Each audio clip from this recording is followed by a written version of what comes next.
I will. Father, we thank you today, God, for this opportunity, Lord, and we just ask, Father, you to give us discernment and help us to make the right decisions for our students in this county and employees, Lord. And we pray today, God, for the school system in Florida, and just ask for your healing power, Lord, will just flow through there in a mighty way. And we, God, just so brokenhearted, but we just ask you to move in that situation. In Jesus' name, amen.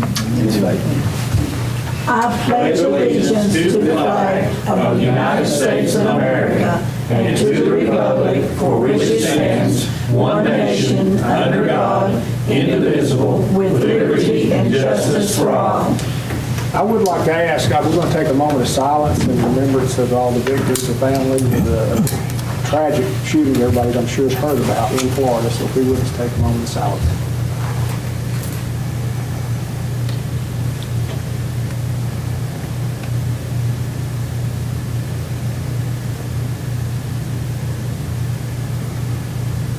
Thank you. Before we sign in, also, everybody, please remember Mr. Orrick in the prayers. He's sick. I don't know all the details on that. I know he's in the hospital in Knoxville. Talked to his brother this morning. He's doing better, so everybody remember him. Ms. Gill, you want to go ahead and call the roll? Clint, I'm sorry. My computer's... We're going to do voice. Oh, okay. They didn't hook all that up. So Okay. Here. Here. Creekmore. Here. Fields. Here. Goins. Here. Here. Lester. Here. Morgan. Here. Ryan. Okay. Recognition of guests, we're going to postpone that, is that right, Steve? And we had some very special guests that we're going to attend tonight. I think we're going to postpone that until next meeting. Maybe they was unable to attend, is that correct? Basketball, yeah. Play basketball. Everything, so, okay. yeah, we'd like to do that next month. Okay, we'll plan on moving that till next month then. Can I get a motion to approve the consent agenda? So moved, Mr. Chairman. Can I get a second? Second the motion. Are there any discussion? Please call the roll. Gaines. Yes. Bird. Yes. Creekmore. Yes. Fields. Yes. Goins. Yes. Heatherly. Yes. Lester. Yes. Morgan. Yes. Rodner. Yes. Motion passed. Okay. Okay, next on the agenda, we have an addendum that we're adding. It'll be 8B to the regular agenda. I think everybody got a copy of that. So can I get a motion to approve the regular agenda and the addition of addendum 8D? Mr. Chairman, I move. Have a motion, have a second? Second. Have a second. Any discussions? Not call the roll. Gaines. Yes. Bird. Yes. Creekmore. Yes. Fields. Yes. Goins. Yes. Heatherly. Yes. Lester. Yes. Morgan. Yes. Rodner. Yes. Okay. Next is comments from the chair. Mr. Ninefer, I think, has got a few things to go over, and was going to discuss what we have in place with our safety program, I think, briefly. I gave, in your package, you have a copy of the King County drill schedule. First of all, the first month of school, we have to conduct 2 fire drills and an intruder drill. Then after that, you have a fire drill month. You have to have another intruder drill. And I have highlighted severe weather, and every school has a safety team, and there's several members of that safety team. And I would have to say, no matter how much you practice and what you go through, every situation is going to be different. And people have to make judgments in a second or two for the lives of their children. Also, we have an SRO in every school except one, and we rotate that person. And all of our SRO people carry weapons. And Lord forbid if they ever have to use those weapons. The next thing I have for you, and if you have a question, Coach Bruce actually has procedures in a book that... I do have one question, Yes. Mr. Nifer. Are all the schools, or most all the schools, I know are fenced to control access to the schools. Jellicoe Elementary's not, but I know the others are over there. Are all of them over here fenced? The front of Jacksboro Middle School is not fenced in the front. White Oak, part of your capital outlay money, we actually, on your sheet, when you look at this, we'll go over it in a minute, one of their requests, and we've already had the purchase order out there for them. And you know, like Kimball County High School, I guess they've got a quarter to a half mile of fence Yeah. that you're trying to secure. No, all of them are not fenced. I don't think Valley View is totally fenced. Follett Middle's not, Jacksboro Middle's not, Follett Elementary's not, Jacksboro It'd Elementary's be really hard to fence the whole campus, I know. I have a question, Mr. Nidifer. Seeing that we've had 18 school shootings so far this year, and it's February, should we look at increasing the intruder drill, maybe midterm? That's just a suggestion or something to consider. And we do have a meeting tomorrow morning with our SRO personnel, and we can suggest that, and I'm sure they would accommodate that. We'll take that into serious consideration. Thank you. Also, another piece of information we have documented, I have outlined the projects out of the big capital outlay money that we transferred. Some of them have been completed, some of them are under installation. Richard, I have your copy for you, Duke. I found it. And also, some good news, I spoke to Mr. Marlowe this afternoon, and we have a plan in place to replace the water line at CCHS. Some of the water savings will come from the Train Energy grant, along with replacing a lot of lights. And Mr. Verge and Mr. Marlowe really spearheaded that, and he's worked on that diligently, so we think we have that underway. Yeah, they're supposed to try to get in touch with you, John, to set up maybe one more committee meeting, but then coming to get approval, go to the state, get the EESI note, propaganda all in place, and then have a formal vote of the commission, or the school board and the commission. I mean, it's a self-funded lighting project. Right. About $1.25 to $1.4 million, total, somewhere there. Ms. Fields and I have worked rather diligently the last 2 or 3 weeks on making this transition. We have a meeting with Mr. Cantrell on Thursday morning on some issues. Plus, we have worked through some personnel issues. We met JROTC yesterday in looking at the future of that program. So we're meeting about daily or phone calling daily on that transition. I look forward to helping her as I step out of this office, and look forward to the progress that the board and the system will make. That's it. I jumped ahead. I didn't have any comments from the chair and jumped straight to Larry, so we'll move on to Mr. Marlowe. I don't think we have any monthly financials. No, I apologize there. As you may know, and I should have said something earlier when y'all were doing the moment silent time, one of the girls worked, we lost her husband, and she won't be back until next week. We'll be to the reports next week. And I'd ask everybody to remember that, her and the family. And I'm sorry, I failed it there. I couldn't mention why you guys are doing it. Just a tragedy, but we'll move on. Okay. On your budget amendment, Mr. Chairman, item B there, we have 7 budget amendments for your consideration. The resolution 2132-7. And any questions you have over any of those, I'll answer them, or it can be revealed office, however you want to do it. Does everybody just have any questions on them, or do you want me to go through them? I have one question. Go ahead, Don. On 2-3. Okay? Explain that to me, would you? Yeah. Back last year, there was an announcement made in the community meeting that the state of Tennessee was going to provide a grant to the county for partnershiping with the Tennessee Technology Center down here for some welding equipment to be located at Campbell County High School.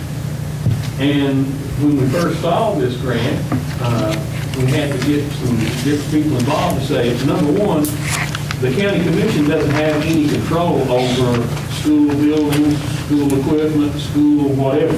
So this doesn't need to involve the county at all. This needs to be a grant between the Board of Education direct and the state of Tennessee, and involved in whatever arrangement the Board of Education, the Board of Regents make about facilitating the PCAT people to use our facilities too.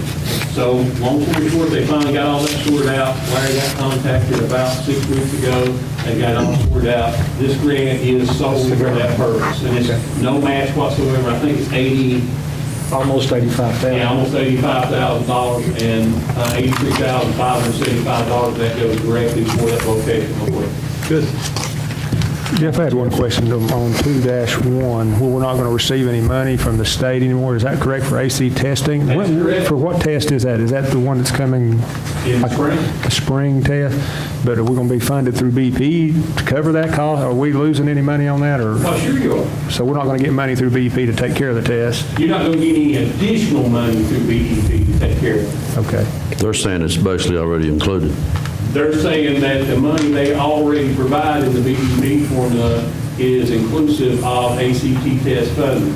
Whether that's true or not doesn't really make any difference. If last year I gave you $18,000 additional money above and beyond BEP to pay for it, and this year I'm not going to do that, you just lost $18,000. Is that for all tests? I know, don't juniors take a test? Is the juniors get paid and seniors? That do take the test. Okay, so it's juniors? Yes. Now, the last 2 years, we have worked hard at finding enough money to give what we call a ACT prep test to sophomores. And it's not really expensive, but it's about $4,500.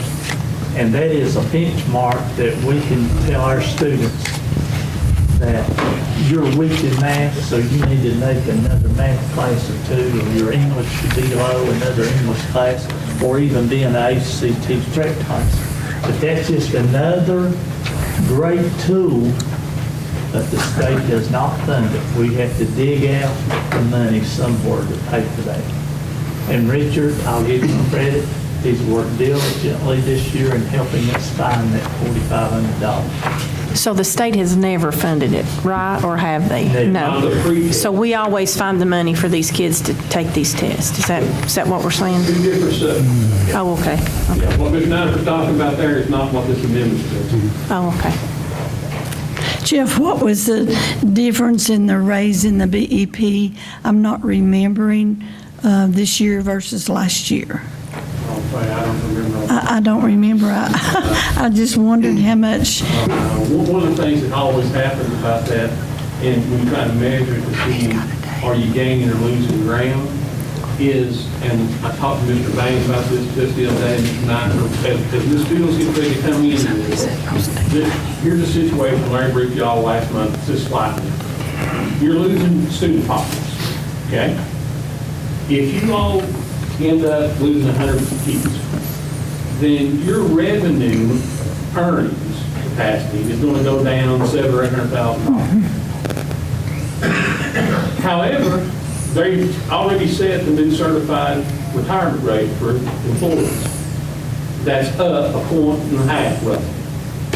That's a $280,000 cost for that change alone. If they also give a pay raise, and let's just say by coincidence that pay raise end up costing $400,000 to implement, then you would end up with a $300,000 increase in retirement and a $400,000 increase in wage, which is $700,000. So your amount of money that you got this year would be equal to the same amount of money you get next year. So if you just analyze it like that, you'd say, well, I didn't lose any money. Oh, yeah, you did. You lost $700,000 because in the middle of all that, you picked up $700,000 of costs that you didn't have last year that are mandatory that you have to implement. So if you're not watching your eye on the ball there, then if you just analyze it revenue to revenue, you go, well, we didn't lose any money. Oh, yeah, you did. So I don't really remember what the change was last year sitting here, but I do know that wouldn't be the only measuring stick Right, to evaluate okay. if you made progress. I see.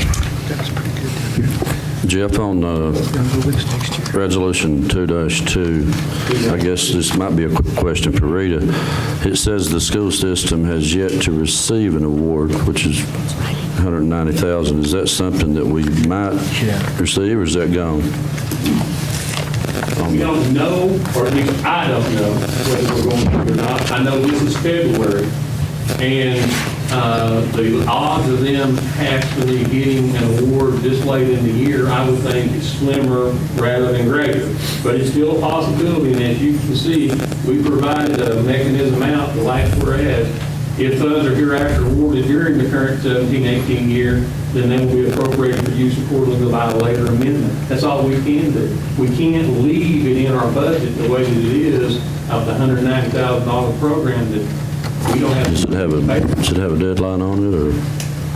I do not know the answer to that, Johnny. But generally speaking, the only time we ever get awarded grant money after March is when some other system got awarded a grant earlier in the year and then did not make utilization of it, and we've already utilized ours, and they feel like we can spend those money before the year lapses.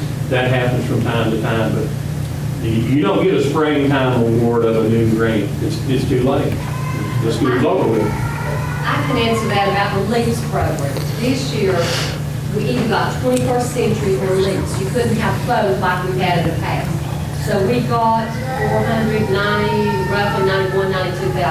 That 190,000 is kind of pushed into that money with the 21st century, so that money's history. Right now, the applications did come out. We've got 3 schools that do not have those after-school programs. So right now, in the next month, I will turn in an application to try to get money for Wynn, White Oak, and Campbell County High School. But as far as leaks, that's history. You got one or the other. There was more money in the 21st century, which is federal. So we were lucky to get that because we scored high in both, but if we'd gotten the leaks, we would have actually gotten less money. So we could have done less with it. Does that make sense? Yes. But that 190 is history. That won't come back this year. Then that answers your question. Thank you. Any other questions from anybody? If not, can I get a motion to approve Resolution Fund 2-1 through 2-7? I'll make that motion. Have a motion to have a second. Second the motion. Take it. We have any discussion? Let's call roll. Bain. Yes. Burge. Yes. Creekmore. Yes. Field. Yes. Goins. Yes. Heatherly. Yes. Lester. Yes. Morgan. Yes. Rice. Okay. On reviewing of bids for the intercom system replacement for Valley View Elementary and Jellicoe Elementary Schools. Jeff, you want to? Yeah, we solicited for bids on the 18th day of January, received an open bid on the 8th day of February, received only one bid from CES Corp, Consolidated Electronic Systems is the name of the company. The Valley View price, $26,150. The Jellicoe Elementary price, $24,600. Total price, $50,750.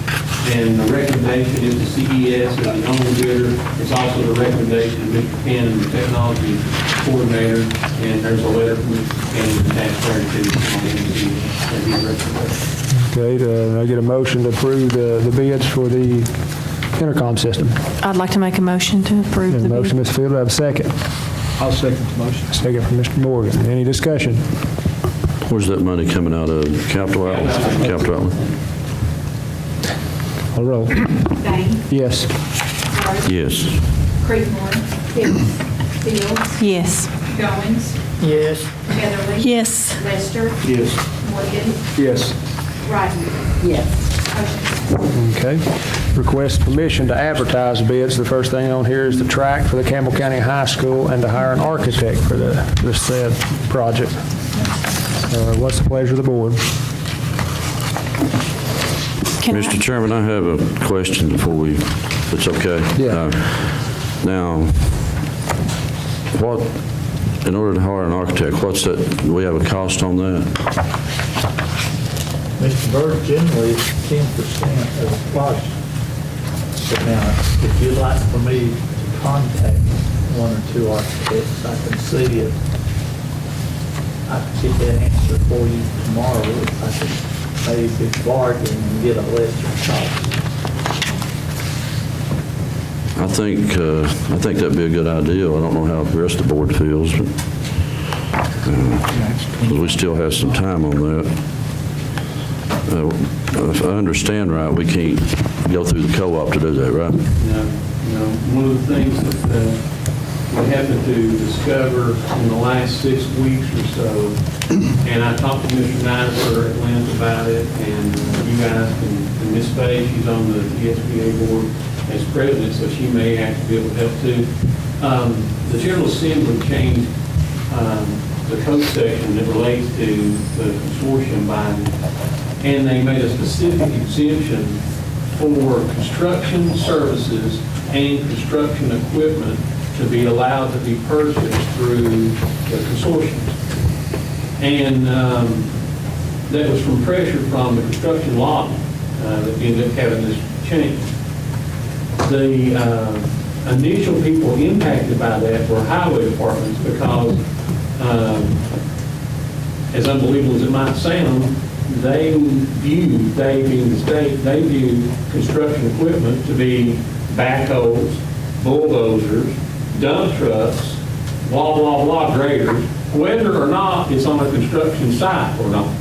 So the road department is doing no construction work. They're out here getting rock out of the quarry. They're hauling gravel here, there, and yonder, and they're doing road maintenance, but they're not doing any construction work.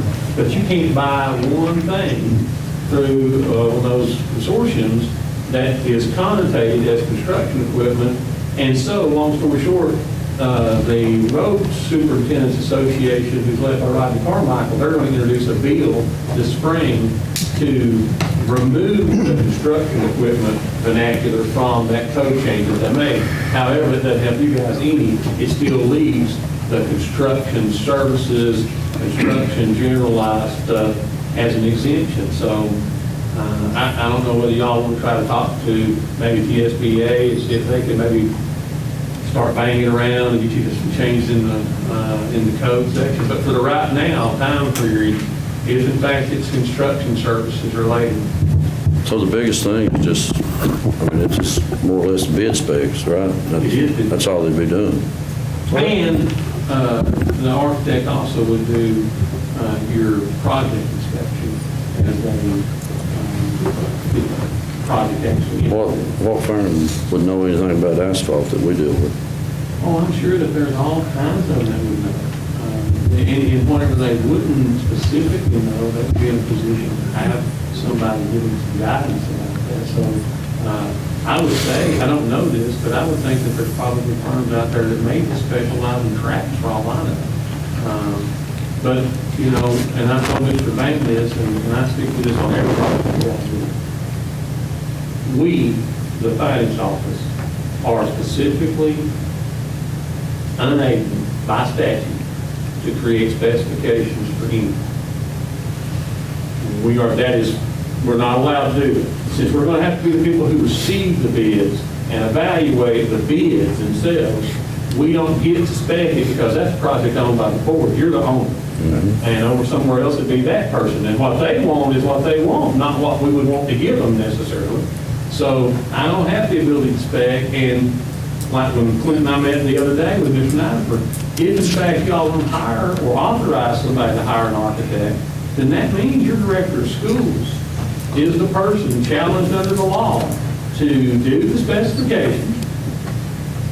Once the specifications are done, do a solicitation, we evaluate them, and then once the project got started, he would have to be the person who goes out and make sure that it's being done the right way, sign off on the application for payment, blah, blah, blah, blah, blah. And so all we're doing is, if Mr. Knight says specs are good, they're good. We go to bid.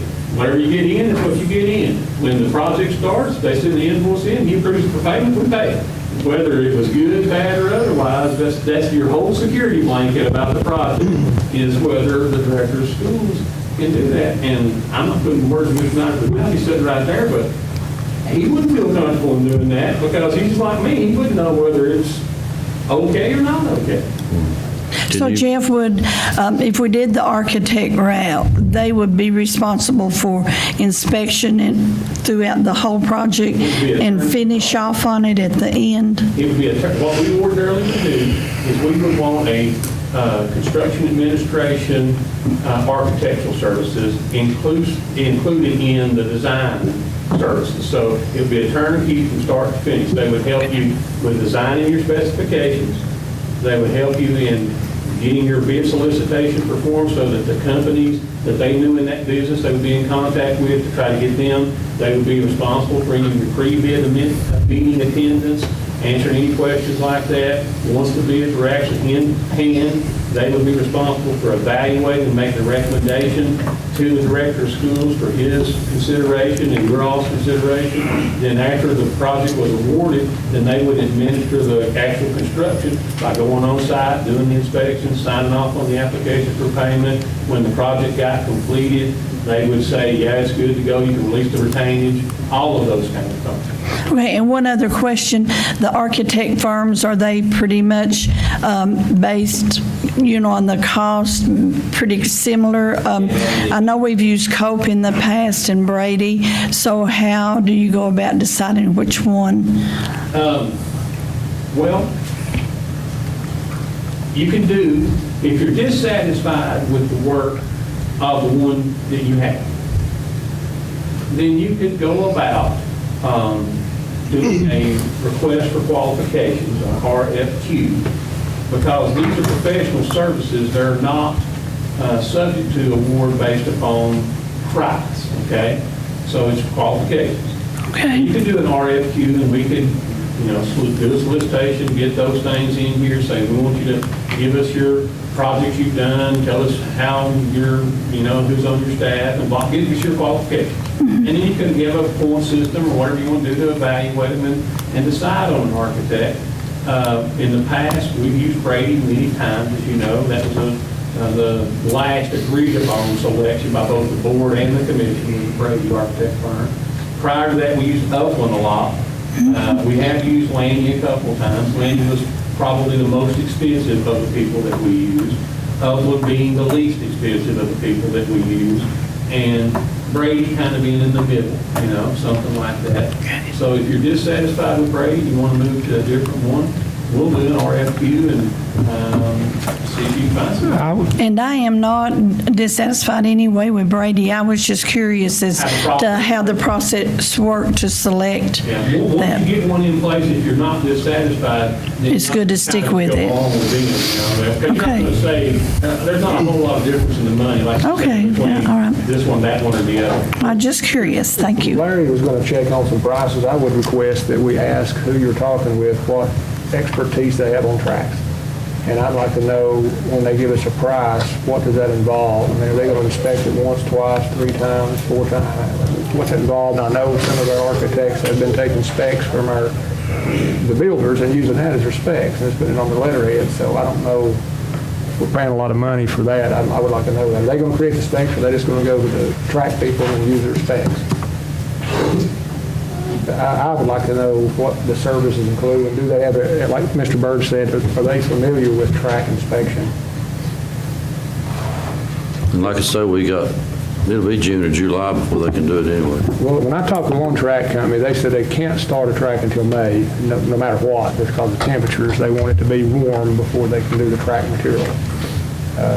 So whenever we do this, nobody can start to work until May, is what my understanding is. Mr. Chairman, one of the things I would make a recommendation to you guys is, if you're going to proceed with the project and you're going to consider using an architect for the project, the sooner that you can obtain this information here, the better off you're going to be. Agree. The sooner you get your architectural information together, the more that will facilitate your next step. Is that something, Mr. Nifer, how soon can you get that information, do you think? Start working I'll on work on it. What's the board's pleasure here, though? And would we want to wait until we get this info before we put this out to bid? I think so. So, I just move we table it. okay, we have a motion to table this. Do I have a second? Second. I have a second from Ms. Headley. Any discussion on that? Please call the roll. Dane. Yes. Byrd. Yes. Creekmore. Yes. Fields. Yes. Goins. Yes. Heatherly. Yes. Lester. Yes. Morgan. Yes. Rodney. Yes.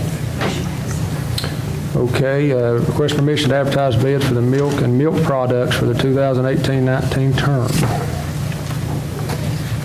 So moved, Mr. Chairman. Have a motion, do I have a second? Any discussion? Call the roll. Dane. Yes. Byrd. Yes. Creekmore. Yes. Fields. Yes. Goins. Yes. Heatherly. Yes. Lester. Yes. Morgan. Yes. Rodney. Yes. Motion passed. Okay, do I have a motion for the piggyback on a commodity processing bid from Anderson County for the chicken products? Have a motion from Ms. Reiner, do I have a second? Second the motion. You got a second? Any discussion? Please call the roll. Dane. Yes. Byrd. Yes. Creekmore. Yes. Fields. Yes. Goins. Yes. Heatherly. Yes. Lester. Yes. Morgan. Yes. Rodney. Yes. Motion passed. Okay. Next on the agenda is, do I have a motion to renew the commodity processing bid for the Asian food products? I'll make that motion. Motion, Mr. Goins, do I have a second? Second. I have a second, Mr. Reiner. Any discussion? Not, call the roll, please. Dane. Yes. Byrd. Yes. Creekmore. Yes. Fields. Yes. Goins. Yes. Heatherly. Yes. Lester. Yes. Morgan. Yes. Rodney. Yes. Motion passed. Okay. Ms. Comer, I saw, well, actually, that's okay. You want to give us an update on the school activity funds? Any questions regarding the report?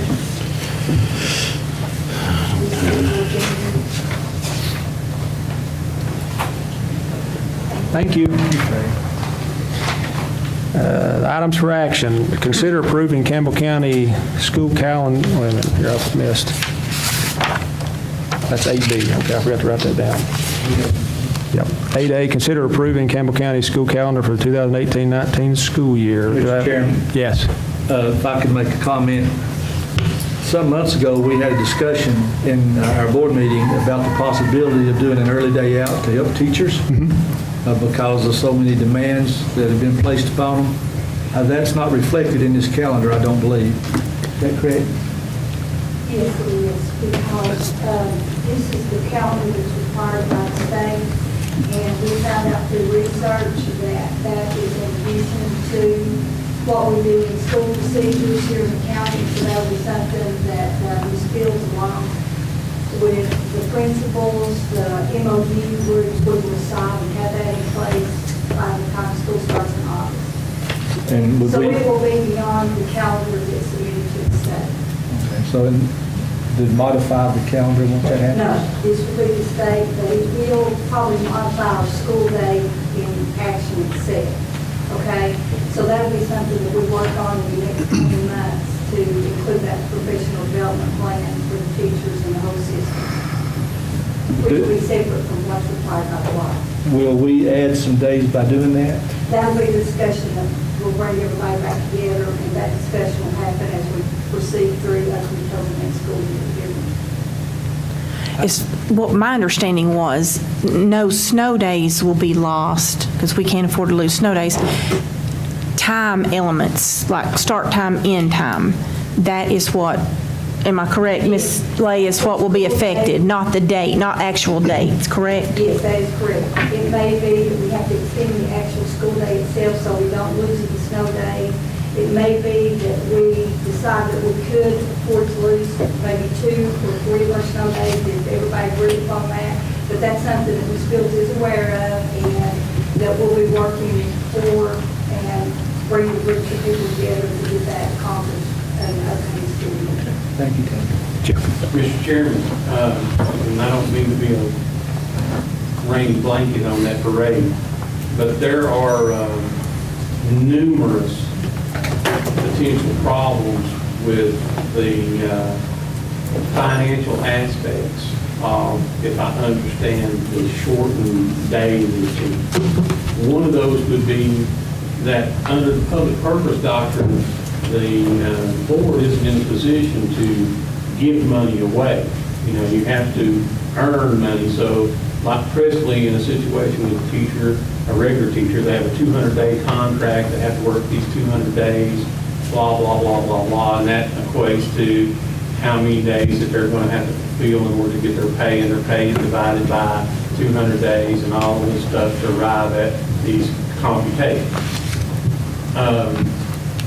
When you go to your new deal, my assumption is you will still have to have a 200-day contract. I don't know that, but assuming that you do, then that's 200 days of this number of hours contract, not 200 days of that number of hours contract. Now, Mr. Goode there, he may be in a position to sort all that out. I'm sure this isn't a new thing, that you won't be the first system to do this, but we're going to have some guidance on that, because that is very, very technically important about how we're going to calculate the pay that somebody would receive around that. Second issue for that, assuming we get all this sorted out for the certified employees, what are you going to do with the classified employees, because they're only going to get paid for the hours that they work. So if you shut down half a day on Wednesday, they only get to work through, if in fact that's what you decide to do, and you're only going to work through Wednesday, they're going to just work through, you know, they only get paid for that time that they work, whatever that may be. So those are things that will have to get sorted out, and they're beyond my ability to sort them out without having some expertise from somebody else who knows specifically how we're supposed to do those calculations and what they mean. Well, I do know that other counties are doing that. Anderson County's doing it, Knox Mr. County. Cantrell was one telling us about it. I had heard, Steve, that there were, but I don't have a clue How they do it. how they're accomplishing it within the realm of the public purpose doctrine and the contract for teachers' work, so many hours, so many days. And if you can't get across the hurdle again for those people, what do you do about the people who are just hourly workers who are going to only be able to be paid for the hours that they're allowed to work? And I have another question on that, is something I thought of during this 3-day break we had. If we have a couple weeks of bad weather, which is very likely, the teachers will have to make those days up. We'll have to extend the school year. Over 13 days. How are we going to pay our 10-month janitors and maintenance and all that? Again, the people who are on the clock, it's simple. You're going to pay them for whatever time they work. Now, you've got another problem, though, and I think this is where you're headed. You've got a policy in place right now today that says we're going to pay you for not coming, and then we're going to turn around when you have to come and do the extra work like you're talking about, you're going to pay them above and beyond for that. So it is a potential terrible situation. I've never understood the concept of paying people for not working. That's just a foreign concept to me. I can't hardly grasp it. And we do everything we can to try to have payroll cycles and this, that, and the other thing, to take all that into consideration, but that's a very difficult thing to do. And eventually you have to arrive at an accounting for what you did versus what you got paid for. That's hard to do when you got all of this stuff that you're getting paid for in the middle that you're not having to do anything for. That's going to have to be revisited. We do have a big problem when we're out for sickness or a snow day. We have so many employees, the policy or the procedure says that no school, everybody still gets paid. And even part-time people that don't even have any benefits. It puts a hardship on us anytime that we have to have janitors to stay open. And I could see on these early days out, if you dismiss school, we could potentially have to pay Under the present policy, with it being right now presently, you've impaired your director of schools to dismiss or inclement weather or some other administrative school closing reason, water leak, sewer leak, something like that. And when that happens, Mr. Knight does that, then everybody gets paid whatever hours they would have been scheduled to have worked to go home. That's what your policy says right now. So if in fact you treat these early days out the same way, then you can see where they're at. But I thought we were told we had to pass that policy. That's my understanding. The main ones that we didn't do. No. That policy there, if you remember, was created when 2 boards ago, or a board ago, and it was because the part-time people weren't able to receive compensation when they didn't have the opportunity to work, and those people weren't going to ever make that time up, if you remember, because of 13 days that are built in otherwise. So the argument that those people, as I understood from the former board chair that put on the argument, was, all right, if you can pay a teacher for not having to make it up because it's included in quote-unquote the school day from the snow day policy, then why don't you just pay us like a benefit day? Because we're not going to make up that. You're not going to affect your budget that way because we didn't get to work it. You're not going to pay us for it, and we're not going to make up any additional time. So you're going to save that money if you don't give it to us, was the argument. And that's what got passed. The one that you're talking about where we had to do a policy was to set up these different calendars for these different groups of people, which would allow us then to say, no, maintenance guys, you don't get paid for this day because your calendar is different than a person over here. Aren't your teachers making up to 12 days? I'm asking this question. Don't they work? In the length of the school day. So they work 30 minutes extra, so they're making up to 12 days. They already do They that. already do. They make the 13 days. Yes, already. So that's an issue that I believe I think it needs to be addressed before the next school year. somebody's going to have to give us guidance on it. I can't ferret that out. So if you, I don't know if that's something Dale with his career down in Anderson County be able to do, but somebody's got to walk us through specifically how you would go about administering the pay associated with it. I think where Jennifer was headed with the deal about the snow day stuff being built in is the teachers right now are working theoretically over, and they don't get any additional compensation for that. But they don't get any benefit from it if, in fact, there isn't a snow day. Right. And what the reverse of this early day out would be to reverse that exact thing. And it may be just that simple.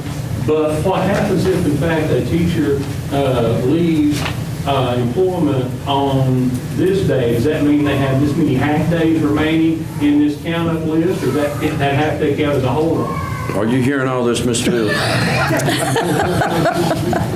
Got all the answers? Well, back to the calendar, can we approve the calendar? Is this, now I'm all confused, is that 90-minute Wednesday taken off part of this calendar, or? No, it's not. So we It can won't approve affect. the calendar. we're Right, okay. we can We're not- approve the calendar Okay. if the board so wishes. It will not affect the dates, only the time, correct? Only the time, like It's a separate thing that happens. early start, early dismissal, late dismissal, it will affect that, but as far as dates, As it's, far as the calendar, we're okay to go, okay, so, Mr. Chairman, if we decide to do the half day, if Ms. Fields decides to do that, there are a lot of PR that's got to go out to parents. yes. You're going to have childcare. There are a lot of things we owe them ahead of time. But if we make that decision, it needs to be made fairly soon and let them know so they can get in preparation for next year. and it's not a half day and time-wise that you consider. It'd be actually, the way they do it in other counties is 90 minutes. It's a 90-minute early dismissal. So it's not like a half a day, like leave at 11:30 or leave at 12. It's a 1:30 dismissal or a 2 o'clock dismissal to where it would have normally been a My guess is 3:15 that what or- they're doing in those other places. Yeah, 90 is minutes. With the 200 days still being the 200 days, that they're counted as full days. There is no difference between a Wednesday and a Tuesday in the example of what we're talking about. So it doesn't impact the teachers whatsoever in the calculation. But for every other employee, if you let them leave 90 minutes early, they're going to make 90 minutes less money, period. Because you can't give it to them, and they didn't work. Okay. So can I get a motion to approve the calendar, school calendar? Mr. Chairman, I make a motion that we approve the calendar as presented. Okay, we have a motion, Ms. Headley. Do we have a second? Second. I have a second. Any further discussion? Please call the roll. Bang. Yes. Yes. Creekmore. Yes. Fields. Yes. Goins. Yes. Heatherly. Yes. Lester. Yes. Morgan. Yes. Rodney. Yes. Motion passed. Okay. Our addendum 8B, what this is, and I have a copy here, the board probably, I don't know if you've seen this, but we have a copy. It's a memorandum of understanding. It was prepared by our attorney, Mr. Cantrell, along with Mr. Nidifer. And what this relates to is Mr. Nidifer's request for resignation, along with the understanding that he will be placed in a temporary position to assist with the transition for the new director as they come into place on March the 2nd. So this has been submitted by Mr. Nidifer, and we have to take action on that if we're going to accept this. So do I have a motion to accept the memorandum of understanding? Mr. Chairman, I so move. Okay, we have a motion. We have a second. Second. We have a second. Any discussion? I do just want to add that I personally talked with Mr. Nidifer, and I think others have too, that he is completely satisfied with this information, this procedure, that we're voting on. I agree 100%. Any further discussion? Not, please cast a vote.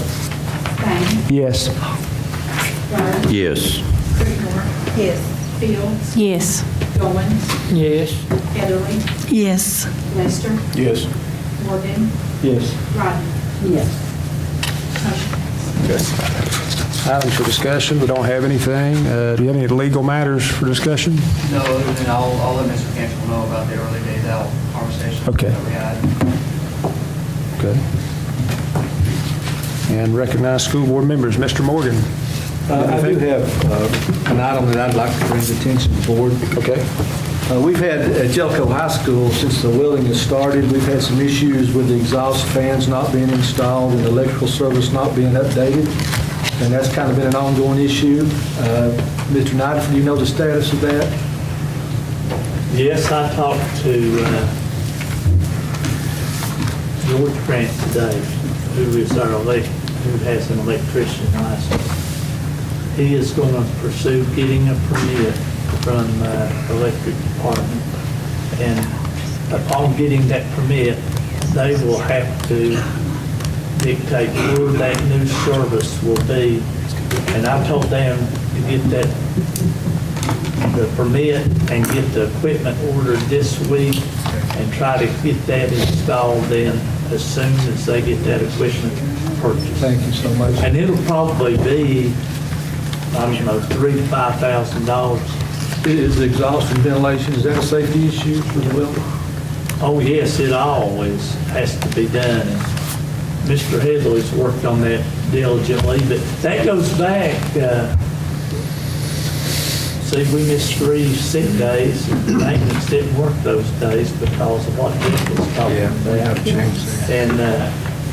And we missed some snow days that we could have worked some, so, Yeah. and that really hurts us. And I don't like to pay overtime, but I just, if it's to have to, I would do it, but if it's not an emergency, no. So, hey, I will try my best to get that project, the work actually started late this week, or, well, next week's here, so let's just say next week. Well, thank you. Then I talked to him today, and also our welding instructor. Chad. Check. Yes, today. You good? Ms. Creekmore?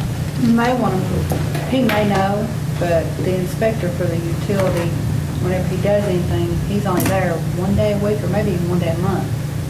So he may need to coincide scheduling that with him. Okay, thank you, I didn't know that. Ms. Heatherly? I would like to just give a brief report on 2 legislative meetings that were held. I went to Washington, D.C. the first week in February. We had one whole day on equity with students and how to make sure that all students are treated fairly. I don't think we have a problem like that here in our area, but some places where there's a lot of different types of people involved that needed to be addressed. But then we had 2 more days of conferences where we went into sessions and listened to the updates on the bills that are in Congress right now. And I'm telling you, it is very crucial that we know what's going on in Congress. You know, we think because we're here and they're doing it that we don't have a say in it, but we really do have a voice in it. And it was good. Then when we had the sessions and had all that information on Tuesday, we divided up across. This is a national meeting. There's people there from all across the state, but on Tuesday, sort of similar to our day on the Hill in Nashville, we divided up and went to our individual legislators and went in and talked to them. We had a very interesting conversation with Lamar Alexander, and we took some vitally important issues to him, and he listened. And one of the things that I've talked to you about so much in the last few years is the Carl D. Perkins Career Technical Education Act reauthorization, and he promised me. I looked at him specifically and I said, you know, I've been coming in your office for the last 3 years. You keep saying it's getting closer and closer and closer, and I want to know if you have us a time frame. And he said, hopefully in this Congress that it's down to tweaking some oversight of the monies. So if we get that money, Campbell County will reap a lot of benefits, and Robbie can verify that for that. The other things we talked to him about was underfunding for the IDEA. They promise us a lot of money every year, and right now I think it's 15% when it should be 40%. So we addressed that issue, and immigration was another big key issue. But then for this last week, we had 8 school board members that were able to go to Nashville for sort of a similar type of setting. We had conferences that updated us on the bills in Nashville that are going on right now. I called Ben today just to ask the question, because I'd forgotten what he said, how many education bills are currently in the House, in the general session to be considered. And he said they're watching 151 bills, and that's, strictly educational. And then there's 31 other bills that they're watching that if they pass, it could affect, our education. There were, y'all may chime in here, but some of the things that they talked about has already been passed this week. And one of them was including both ACT and in the SAT scores in the final end of, at the end of the year. But not to go into all of that here, just to let you know that that's some of the things that was being discussed. And another one, if a teacher can cross over the state now, if they're licensed in Kentucky, there was a lot of hoops to go through before they could practice in Tennessee. That is being eliminated now, so that's a good thing. And to finish, I have a copy of of all of several bills that TSBA recommended, some that they opposed, and some that are caption bills, and some they did not take a stand either way on.